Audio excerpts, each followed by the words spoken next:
Okay, so we started in on 6.1, and the first theorem that we saw was that formula that we were using to determine the interior angle sum. So all of the angles inside the figure, what do they add up to? And that was the polygon interior angle sum, which said if we take the number of sides and subtract 2, that's how many triangles we can draw inside. We take that value times 180, we get the sum of the interior. So that's one theorem. Okay, now when we talk about the second theorem, okay, we're going to talk about the exterior angles. To be exterior means to be outside. So we're going to also look at the angles that are outside of the figure. And it says if each side is extended all in the same direction, a set of exterior angles is formed. So here's the polygon exterior angle theorem. Okay, here's my polygon. This is a hexagon again. This is a six-sided figure. And if we take and we just extend the sides in the same direction, we get one angle at each corner that is outside of the figure. Okay, we're taking one angle outside of the figure. Okay, and what the theorem says, it's much easier than the interior angle theorem. It says what it says is that the sum of the exterior angles is always 360, no matter how many sides it has. So this happens to be a hexagon. When I add these 6 exterior angles up, I'm going to total that to 360. So we would say, if we're going to solve for x, 57, I'm just going to start here, 57 plus 59 plus 61 plus 63 plus 55 plus x, that's going around the figure, and here's my 6 different angles. It's all got to equal 360. And what's nice about this theorem is it doesn't matter how many sides it has. If we're talking about exterior angles, those angles that are outside the figure, always going to add up to 360, no matter if it's a 10-sided figure, a 3-sided figure, a 25-sided figure. It's always going to add up to 360. Okay, so we're going to add these together.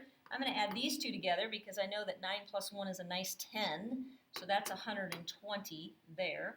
And I'm going to add these two together because 3 plus 7 is also a nice 10. That's 120. Okay, and then plus 55 plus x equals 360. Going to add, this is 240 plus 55. Okay, that would be 5, 9, that's 295 plus x equals 360. So to solve that, we're going to subtract 295 from both sides. X is going to come out to be 65 degrees. Okay, that's our missing angle measure. Okay. Says what is the sum of the exterior angle measures of a convex 17-gon? Well, again, we're talking about exterior. Anytime you're asked to add up the exterior angles, you know it's always going to equal 360.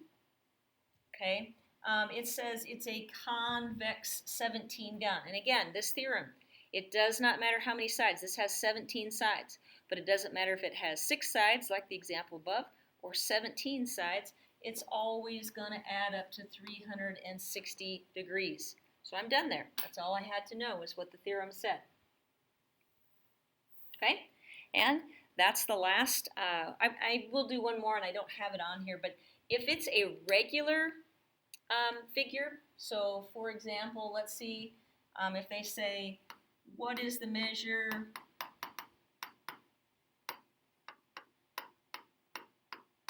of each exterior angle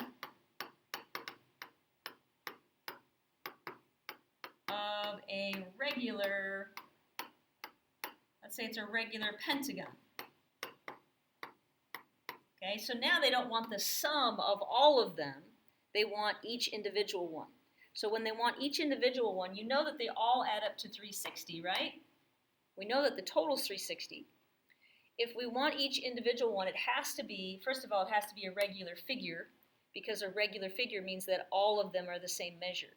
If they're not regular, then we wouldn't know unless we have a figure like we had above and we know some of the ones that we can total in. But if it's regular, that means they're all the same. How many angles does a pentagon have? Penta means 5. If it has 5 sides, it has 5 angles. So I would take 360 and I would divide it by 5. That goes in there 72 times. So each angle would be 72 degrees. They all add up to 360. Each individual one would be 72. So you will get some questions like that as well.